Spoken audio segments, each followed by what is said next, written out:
یہ نظام جو ہے پاکستان میں غربت کریٹ کرتا ہے، یہ پاکستان کی ترقی نہیں چاہتا۔ اس میں صرف اشرافیہ کے مزے ہوتے ہیں، اشرافیہ عیش کرتی ہے، وہ لوگ عیش کرتے ہیں، اور وہ سب جو امپورٹنٹ لوگ ہوتے ہیں وہ ووٹ دیتے ہیں اور وہی خوش رہتے ہیں اور کام چلتا رہتا ہے۔ متناسب نمائندگی کا نظام جو ہے وہ قومیت کو زیادہ پروموٹ کرتا ہے۔ اس میں قومی پارٹیاں جو پورے ملک میں پھیلی ہوئی ہوں، بے شک ان کے ہر جگہ ووٹ تھوڑے ہوں، ان کو سیٹیں زیادہ ملتی ہیں۔ یہ متناسب نمائندگی کا اگر نظام ہوتا تو شاید آج بنگلہ دیش علیحدہ نہ ہوتا ہے۔ ویورز، علی گڑھ فورم سے آج ہم ڈاکٹر محمد صادق صاحب جو پاکستان جاگو تحریک کے سینٹرل ایگزیکٹو کے ممبر ہیں اور پاکستان وی ریل فورم کے پریزیڈنٹ ہیں، اور 83 سال کی عمر میں بھی پاکستان کے لیے، پاکستان کی غریب عوام کے لیے بہت درد رکھتے ہیں۔ آج ہم ان سے متناسب نمائندگی پہ بات کریں گے کہ یہ کیا نظام ہے ہمارے موجودہ پولیٹیکل سسٹم اور ان کے بتائے ہوئے متناسب نمائندگی والے سسٹم میں کیا فرق ہے، اس کی کمزوریاں کیا ہیں، اس کے فوائد کیا ہیں، اور کیسے ہم پاکستان کے سیاسی نظام میں متناسب نمائندگی لا کے غریب عوام کے مسائل کے حل اور اس نظام سے عوام کو فائدہ دینے کے لیے کیسے کوشش کر سکتے ہیں۔ ڈاکٹر صاحب ویلکم۔ ہم جاننا چاہیں گے آپ سے کہ اس بارے میں آپ نے کچھ ہوم ورک کیا ہوا ہے، آپ کی رائے اس بارے میں کیا ہے؟ شراز صاحب بہت بہت شکریہ مجھے اس پلیٹ فارم پہ موقع دینے کا۔ اگرچہ میرا موضوع تو ہے متناسب نمائندگی کا نظام انتخاب، لیکن اس پہ بات چیت کرنے سے پہلے میں پاکستان کے موجودہ حالات پہ ایک نظر ڈالنا چاہتا ہوں۔ پاکستان کی معاشی حالت بالکل ناگفتہ بے ہے۔ 50% کے قریب لوگ ایسے ہیں جو خط غربت سے نیچے زندگی گزار رہے ہیں، لیکن موجودہ نظام، میں سمجھتا ہوں کہ اس موجودہ نظام انتخاب مکمل طور پہ اس کا ذمہ دار ہے۔ موجودہ نظام اشرافیہ کے ہاتھ میں ہے، اشرافیہ کے لیے ہے اور اسی کے مفاد میں کام کرتی ہے، لیکن ہر نظام کی طرح بہت ساری خرابیاں موجودہ نظام میں ہیں، لیکن کچھ خوبیاں بھی ہیں۔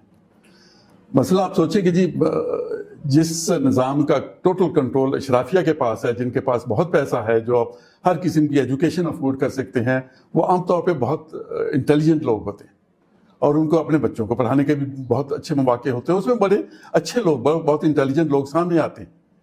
اس قسم کے گروپ کو اس کی لیڈرشپ پوزیشن پہ آنا کوئی آسان کام نہیں ہے۔ ان میں بہت زبردست کمپٹیشن ہوتا ہے۔ ان میں وہ لوگ سامنے آتے ہیں جو بہت ہی نہایت ہی ذہین، زیرک، موقع پرست، زبان پہ مکمل کنٹرول رکھنے والے، ہر بات بہت سوچ سمجھنے والے، وہ لوگ اس گروپ کو لیڈ کر سکتے ہیں جو بہت ہی انٹیلیجنٹ لوگ ہوتے ہیں۔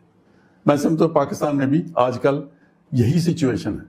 ہمارے فیلڈ مارشل عاصم منیر صاحب، ہمارے پرائم منسٹر شہباز شریف صاحب اور ان کے ساتھی اسحاق ڈار صاحب بہت انیوژل لوگ ہیں، بہت انٹیلیجنٹ لوگ ہیں۔ میں سمجھتا ہوں وہ اس گروپ کو لیڈ کرنا یا لیڈرشپ پوزیشن پہ آنا صرف ایسے لوگوں کا ہی کام ہے جو بہت سوچ سمجھ کے کام کرتے ہیں اور ہر سچویشن کو اپنے اور ملک کے مفاد کے لیے استعمال کرتے ہیں۔ وہ ڈپلومیسی میں خوشامد تک کو جائز سمجھتے ہیں۔ میں سمجھتا ہوں یہ لوگ بہت قابل اور اچھے لوگ ہیں۔ یہ تینوں کا گروپ جو پاکستان کو اس وقت لیڈ کر رہا ہے، انہیں جو ریسنٹلی کام کیے ہیں، مثلاً کہ پچھلے سال انہوں نے اپنے سے 10 گنا بڑے ملک کو فوجی طور پہ شکست دینا ایک بہت بڑا کام تھا۔ اس کے بعد انہوں نے سعودی عرب سے ایک دفاعی معاہدہ کیا، وہ بھی ہسٹری میں پہلی دفعہ ہوا ہے، وہ کوئی کم چھوٹا کام نہیں تھا۔ اس کے بعد آج کل جو کر رہے ہیں، ایران، امریکہ، اسرائیل جنگ کو رکوا کر اور پوری دنیا کو ایک تیسری جنگ عظیم سے بچا کر صلح جو کے طور پہ سامنے آ رہے ہیں، وہ بہت ہی بڑا کام ہے۔ اس کی وجہ سے ان کا اپنا نام تو آسمان کی بلندیوں کو چھو رہا ہے، اس میں پاکستان کا بھی فائدہ ہو رہا ہے۔ پاکستان کا جو پاسپورٹ ہے اس کو اب عزت مل رہی ہے، بہت ہر جگہ سے مبارکبادیں مل رہی ہیں۔ میں بھی سمجھتا ہوں کہ یہ گروپ جو ہے مبارک کا بالکل مستحق ہے، پاکستان کے لیے بہت زبردست کام انہوں نے کیا۔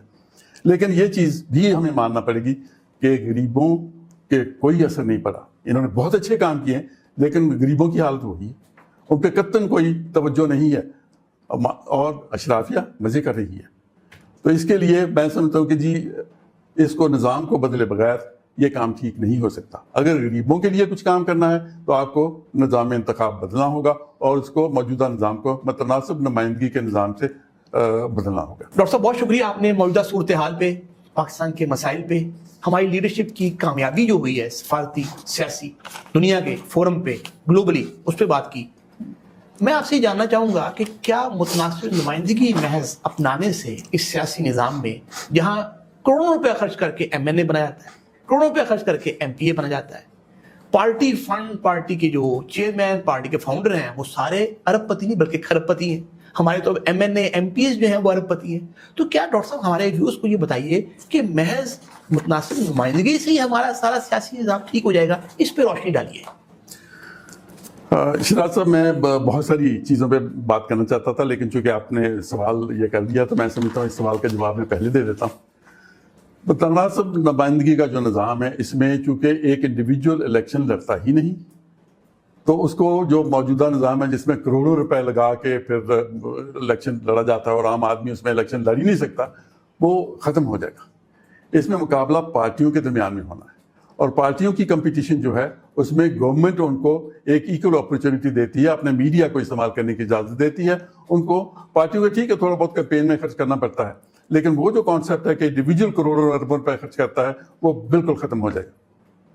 اور اس کی وجہ سے عام آدمی مجھ جیسے لوگ جب بھی الیکشن لڑنے کا سوچ بھی نہیں سکتے، وہ بھی اس میں حصہ لے سکیں گے. اور پارٹی کو بھی بعض الیکشن کمیشن کی طرف سے کچھ کنڈیشنز ہوتی ہیں جو انہوں نے پہلے ایک لسٹ، جن کا میں ذکر کروں گا، ان کو الیکشن سے پہلے ایک لسٹ دینی پڑتی ہے. اس لسٹ میں سب لوگوں کی ریپرزنٹیشن ان کو دینی پڑتی ہے، اس لیے ہر قسم کے لوگ پارٹی کی جو لسٹ ہوتی ہے اس میں شامل ہو جاتے ہیں. ڈاکٹر صاحب ہر قسم کے لوگوں کو آپ ڈیفائن کیجیے ذرا. متناسب نمائندگی کے تحت الیکشن کمیشن کی طرف سے کچھ کنڈیشنز لگا دی جاتی ہیں کہ جو بھی کوئی پارٹی لسٹ دے گی اس میں انڈسٹری کے نمائندے بھی ہونے چاہیے، اس کے کاشتکاروں کے نمائندے بھی ہونے چاہیے، اس میں لیبرز کے نمائندے بھی ہونے چاہیے، ہر پروفیشن جو ہے اس کے نمائندے ہونے چاہیے. اور اسی کے حساب سے پارٹیاں لسٹ دیتی ہیں تو وہ سب کی نمائندگی بن جاتی ہے، تمام طبقات کی نمائندگی ہو گئی. بالکل. ڈاکٹر صاحب ہمارا موجودہ نظام، اس کی خرابیاں، متناسب نمائندگی کے فوائد، اس پہ روشنی ڈالیے. نظام انتخاب کا جو موجودہ سسٹم ہے اس کو تو سب لوگ جانتے ہیں. اگر ہم نے الیکشن لڑا نہیں یا آپ نے الیکشن لڑا نہیں تو ووٹ تو دیا. ہم ووٹ کیسے دیتے ہیں؟ اپنے علاقے کا ایم پی اے الیکٹ کرتے ہیں، اپنے علاقے کا ایم این اے الیکٹ کرتے ہیں اور ان کے لیے ووٹ دیتے ہیں. اور وہ 2 4 5 کینڈیڈیٹ ہوتے ہیں، اس میں جو ہمیں پسند ہوتا ہے اس میں سے ایک کو ووٹ دیتے ہیں، ان کو الیکٹ کرتے ہیں. پھر وہ جو ہے ایم پی اے اور ایم این اے، وہ اپنے وزیر اعلیٰ اور وزیر اعظم کا انتخاب کرتے ہیں. یعنی ان پہ ڈپینڈ کرتا ہے کہ وزیر اعلیٰ کون بنے گا اور وزیر اعظم کون بنے گا. لیکن متناسب نمائندگی کا نظام اس سے یکساں مختلف ہے. متناسب نمائندگی میں انڈیویجول الیکشن نہیں لڑتے، مقابلہ پارٹیوں کے درمیان ہوتا ہے اور ہم پارٹی کو ووٹ دیتے ہیں اور ان کی منشور کی بیسس پہ یا جو ان کی لسٹ دی ہوئی ہوتی ہے الیکشن کمیشن کو، جو پہلے وہ لسٹ دینے کے پابند ہوتے ہیں، اس لسٹ میں ان کی قابلیت دیکھتے ہوئے پھر ہم ووٹ پارٹی کو دیتے ہیں. اور پارٹی کو ٹوٹل ووٹس کا جتنے فیصد مل جائے اتنے فیصد سیٹیں ان کو ملتی ہیں، اور الیکشن کمیشن ہی اناؤنس کر دیتا ہے کہ ان کو اتنی سیٹیں ملی اور ان کے ٹاپ کے اتنے لوگ جو ہیں وہ دے آر الیکٹڈ. یہ سسٹم بالکل اس سے مختلف ہے. پھر آتے ہیں ان کی کمزوریاں، موجودہ نظام کی کمزوریاں اور یہ نظام ان کو کیسے ٹھیک کرتا ہے. پہلی چیز میں جو ڈسکس کرنا چاہتا ہوں یہ ہے کہ جی آپ کو پتہ ہے کہ وزیر اعلیٰ یا وزیر اعظم بننے کے لیے ایم پی اے یا ایم این اے بننا ضروری ہے. اور ہسٹری میں ہم نے یہ بھی دیکھا کہ اگر پارٹی لیڈر ایم این اے نہیں بن سکا تو پارٹیاں ہی ختم ہو جاتی. تو اس لیے ان کو پوری پریفرنس ہوتی ہے کہ جو پارٹی لیڈر ہے، جس نے وزیر اعظم بننا ہے، اس کا جو علاقہ ہے، اس کا جو حلقہ ہے یا اس کا شہر ہے، پوری توجہ، پوری پارٹی کی توجہ شہر کی طرف یا اس علاقے کی طرف ہوتی ہے کہ ہمارا لیڈر جو ہے وہ الیکٹ ہوگا تو پارٹی رہے گی، ورنہ نہیں پارٹی رہے گی. تو پوری توجہ پارٹی کی بھی، ان کے لوگوں کی بھی اس حلقے کی طرف ہو جاتی ہے. اس کا نتیجہ کیا نکلتا ہے؟ پورے ملک کا بجٹ وہاں لگ جاتا ہے. اس شہر کی طرف، اس حلقے کی طرف توجہ ہوتی ہے. وہاں سڑکیں بنتی ہیں، وہاں پل بنتے ہیں، انڈر پاسز بنتے ہیں، یونیورسٹیاں بنتی ہیں، ہسپتال بنتے ہیں، لوگوں کو میٹرو ٹرین بنتی ہے، اورنج ٹرین بنتی ہے. اور یہ چیزیں ایک شہر میں تو خرچہ ہوتا ہے، باقی سارا ملک جو نگلیکٹ ہوتا ہے، اس کا اثر معاشی طور پہ کیا ہوتا ہے؟ غریب ہی رہتے ہیں اور ان پہ کوئی فائدہ نہیں ہوتا. اور ایک شہر کی طرف پوری توجہ ہو جاتی ہے, پورا ملک کا بجٹ وہاں استعمال ہوتا ہے اور پورا ملک اگنور ہوتا رہتا ہے. اسی طرح میں پھر دوسرے پوائنٹ کی طرف بھی آنا چاہوں گا کہ یہ جو وزیر اعظم بنتا ہے, اسی طرح وزیر اعلیٰ بھی, میں صرف وزیر اعظم کی بات کروں گا, وہ محتاج ہوتا ہے اپنے ایم این ایز کا. ایم این ایز کو اس نے ووٹ لینے, اس کے ایم این ایز کو اس نے خوش کرنا, تب اس کے ووٹ ملنے ہیں. اس کو خوش کرنے, ایم این ایز کو خوش کرنے کا ہر طریقہ وہ استعمال کرتا ہے. ان کو وزارتیں دیتا ہے, ان کو ایڈوائزر بناتا ہے, ان کو ڈیولپمنٹل بجٹ دیتا ہے, ان کے پھر وہ کیسے خرچ کرتے ہیں اس پہ بھی آنکھیں بند رکھتا ہے. بلکہ ان کے غلط کاموں کو تحفظ دینے کے لیے پورے محکمے وزیر اعظم جو اپنے اس کام میں لگا دیتا ہے, یہاں تک کہ عدلیہ کو بھی ان کے تحفظ کے لیے استعمال کرتا ہے. اور عدلیہ اور باقی تمام محکمے بالکل ختم ہو جاتے ہیں. عام آدمی کے لیے تو کوئی کام پھر کرتا ہی نہیں. عدلیہ جو ووٹ سے بھی عام آدمی کو کوئی انصاف نہیں ملتا. پھر وہ بیچارہ اگر ڈس اپوائنٹ ہو کے سڑکوں بھی آنا چاہے تو اس کو زبردستی روک دیا جاتا ہے اور وہ کچھ نہیں کر سکتا, اور وہ مجبور ہو کے پھر خودکشیوں کی طرف مائل ہوتا ہے. تو یہ نظام جو ہے پاکستان میں غربت کریٹ کرتا ہے, یہ پاکستان کی ترقی نہیں چاہتا.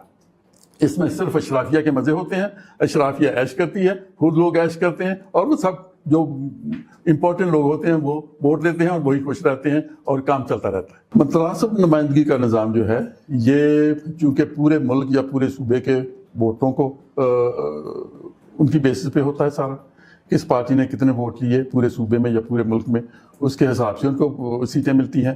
تو اس میں پورے ملک میں جو نیشنل جو پارٹیز ہوتی ہیں, بے شک وہ ووٹ ان کے ہر علاقے میں تھوڑے ہوں, لیکن جو پورے ملک میں پھیلی ہوتی ہیں, اور جو قومی پارٹیاں ہوتی ہیں ان کو زیادہ اہمیت ملتی. جو علاقائی پارٹی ہوتی ہیں, مثلا کچھ ایریے میں ان کے ووٹ بہت زیادہ ہیں, وہ موجودہ نظام میں تو سیٹیں جیت جاتے ہیں اور ان کو زیادہ سیٹیں مل جاتی ہیں. تو یہ نظام جو ہے علاقائیت کو موجودہ نظام جو ہے پروموٹ کرتا ہے. متناسب نمائندگی کا نظام جو ہے وہ قومیت کو زیادہ پروموٹ کرتا ہے. اس میں قومی پارٹیاں جو پورے ملک میں پھیلی ہوئی ہوں, بے شک ان کے ہر جگہ ووٹ تھوڑے ہوں, ان کو سیٹیں زیادہ ملتی. جو علاقائی پارٹیاں ہوتی ہیں کچھ علاقوں میں جو اپنے علاقائی مفاد کے لیے کام کر رہے ہوتے ہیں, ان کو سیٹیں نسبتاً کم ملتی. میں اس متناسب نمائندگی کو جو علیحدگی پسند تحریکوں کو ڈسکریج کرتا ہے, اس سلسلے میں بنگلہ دیش کی اگزامپل بھی دینا چاہتا ہوں. 1970 کے نیشنل الیکشن میں بنگلہ دیش میں ٹوٹل سیٹیں تھیں 169. 169 میں سے عوامی لیگ نے سیٹیں لی 167. 2 سیٹیں ایک کسی پارٹی کو گئی اور ایک انڈیپینڈنٹ نے لی, یعنی 169 میں سے 167 سیٹیں ان کی تھیں اور وہ ٹوٹل مالک بن بیٹھے اس کے. اگر وہاں متناسب نمائندگی کا نظام ہوتا تو ان کو ٹوٹل ووٹ جو ملے تھے, ووٹر جو کاسٹ ہوئے, ان کا ٹوٹل ووٹ جو ان کے ملے وہ تھے 74.6%, اور باقی 25.4% ملے دوسری پارٹیوں کو. ان کے حساب سے اگر سیٹیں ایلوکیٹ ہوتی تو عوامی لیگ کو ملنی تھی 126 سیٹیں اور باقی پارٹیوں کو ملنی تھی 63 سیٹیں. تو اب امیجن کریں کہ اگر سیٹوں کی ڈسٹریبیوشن یہ ہوتی تو کیا وہ متعلقہ نام اپنے فیصلے سب پہ لاگو کر سکتے تھے؟ میں سمجھتا ہوں اگر, اور یہ بھی سسٹم ہے جب وہاں موجودہ نظام کے تحت الیکشن ہوا, جب الیکشن ہی متناسب نمائندگی کے نظام کے تحت ہوتا تو پھر لوگوں کو پتا ہوتا ہے کہ جی ہمارے ووٹ کی ویلیو ہے. حالانکہ اس میں ووٹ کی ویلیو نہیں سمجھا, ہم کئی دفعہ سوچتے ہیں یار میرے ووٹ سے تو کوئی فرق نہیں پڑنا, میں ووٹ دینے نہیں جاتا. لیکن متناسب نمائندگی میں وہ ہر ووٹ کا ایک وزن ہوتا ہے, اس لیے ووٹ دینے والوں کی تعداد زیادہ ہوتی ہے. مثلا میں ہسٹری میں بتاؤں گا کہ پاکستان میں جو ووٹرز کی پرسنٹیج رہی وہ عام طور پہ کوئی 40 سے 45%, صرف ایک دفعہ 50 سے اوپر گئی. 40 سے 45% لوگ ووٹ دیتے ہیں ٹوٹل. لیکن جن ملکوں میں متناسب نمائندگی کا نظام رائج ہے وہاں ووٹرز کی پرسنٹیج جو ہے وہ عام طور پہ 70+ ہوتی ہے. 70. اور ترکی میں ایک سال جو پچھلا یہ الیکشن ہوا اس میں تقریباً 78% لوگوں نے ووٹ دیے. تو ہمارے ہاں یہ اگر یہ نظام ہوتا اس وقت 1970 میں متناسب نمائندگی کے تحت یہ الیکشن ہوئے ہوتے تو صرف 25.4 نہیں, ان کی ہو سکتا 30-35% ووٹ ان کو ملتے, کیونکہ اس میں پھر پرائرٹیز مختلف ہو جاتی ہیں. اور یہ متناسب نمائندگی کا اگر نظام ہوتا تو شاید آج بنگلہ دیش علیحدہ نہ ہوا ہوتا ہم سے. ڈاکٹر صاحب آپ کی بات سے میرے ذہن میں ایک سوال پیدا ہوا. ہمارا ایم این نے پاکستان میں ایٹ این ایوریج کوئی 40-50-70-80 ہزار ووٹ لیتا ہے اور ایم این اے بن جاتا ہے اپنے حلقے سے. اچھا شاید ووٹر وہاں اس سے 3-4 گنا زیادہ ہے. اس کا مطلب یہ ہے کہ اس نے تو اپنے حلقے کے ٹوٹل ووٹ میں سے وہ 35% ووٹ بھی نہیں لیے, تو کیا پھر وہ بقایا 65% ووٹ ضائع ہو گئے؟ اس پہ آپ کیا کہیں گے؟ یہ بالکل حقیقت ہے. اگر ہسٹوریکلی دیکھا جائے تو ہماری جو پارٹیاں جیتی ہیں نیشنل الیکشنز میں, ان کے ٹوٹل رجسٹرڈ ووٹس کا 13 سے لے کے 22% تک انہوں نے ووٹ لیے. صرف رجسٹرڈ ووٹرز کا 13 سے 22%, یعنی 80% لوگ ایسے ہیں جنہوں نے ووٹ اس پارٹی کو دیے ہی نہیں. ٹھیک ہے کچھ لوگوں نے دوسرے دیے, اگرچہ وہ بھی تعداد تو بہت زیادہ نہیں تھی, لیکن وہ جیت گئے, اتنے سے ووٹ لے کے جیت گئے. میں سمجھتا ہوں کہ جی 13% یا 15% یا ایون 20-22% ووٹ لے کے اگر کوئی پارٹی جیتتی ہے تو کیا جمہوری طور پہ اس کو اجازت ہونی چاہیے کہ وہ پورے ملک پہ حکومت کا حق اس کو دے دیا جائے؟ میں سمجھتا ہوں موجودہ نظام میں یہ بہت بڑی کمزوری ہے, چونکہ کم ووٹ لینے والے بعض دفعے حکومت کرتے ہیں اور باقی ووٹر جو ہیں وہ بالکل ایک قسم کے ضائع جاتے ہیں, ان کو کوئی اہمیت نہیں ملتی. متناسب نمائندگی کا نظام جو ہے اس میں ایک بہت اہم چیز اور ہے, وہ یہ ہے کہ جی آپ کا بننے والا وزیر اعظم وہ ڈائریکٹ الیکشن لڑتا ہے, پورے ملک سے ووٹ لیتا ہے, اور جب تک اس کے ووٹوں کی پرسنٹیج 50% سے زیادہ نہ ہو جائے تو رن آف الیکشن کروانا پڑتا ہے, یعنی اس کو مجبوراً 50% سے زیادہ ووٹ لینے پڑتے ہیں, اور وہ پورے ملک کی سے ووٹ حاصل کرتا ہے, اور اس کی پرائرٹیز بالکل چینج ہوتی ہیں. وہ ایم این ایز پہ پھر ان کا محتاج نہیں ہوتا ہے, اس کی پوری پالیسیز کا محور عوام ہوتے ہیں. اور یہ سسٹم جو ہے اس میں جب پالیسیز پوری معاشی, سیاسی, تعلیمی, ہر طرح کی پالیسی جب ان کا محور عوام ہوں گے تو پھر ملک ترقی کرے گا اور عوام کی غربت بھی ختم ہوگی. میں سمجھتا ہوں اس لحاظ سے متناسب نمائندگی کا نظام بہت بہتر ہے. اس میں اس کو اگر اپنا لیا جائے تو پاکستان کے بہت سارے مسائل حل ہو سکتے ہیں. شکریہ. تھینک یو ڈاکٹر صاحب. ویوز, آج ہم نے ڈاکٹر محمد صادق صاحب جو پاکستان جاگو تحریک کے سینٹرل ایگزیکٹو کے ممبر ہیں, پاکستان وی نہیں فورم کے پریزیڈنٹ ہیں, ان سے ہم نے بہت تفصیل سے متناسب نمائندگی پہ, اس کی جہتیں, اس کے مختلف پہلو اور اس سے جو پاکستانی عوام پہ امپیکٹ آئے گا ہمارے سیاسی نظام میں تبدیلی کے ذریعے, اس پر بات کی. امید ہے آپ اس پر غور کریں گے اور اپنا فیڈ بیک دیں گے. علی گڑھ انسٹیٹیوٹ کا مقصد یہی ہے, ایک آلٹرنیٹ پولیٹیکل لیڈرشپ جس کا محور اور مقصد اس کا منشور ہو, اور منشور کا محور اور مقصد عوام کی فلاح ہو, اور علی گڑھ کا مقصد قائد اعظم کا پاکستان کا ویژن کی تکمیل, social justice, social democracy, equality in opportunity اور فیئر پلے. Thank you.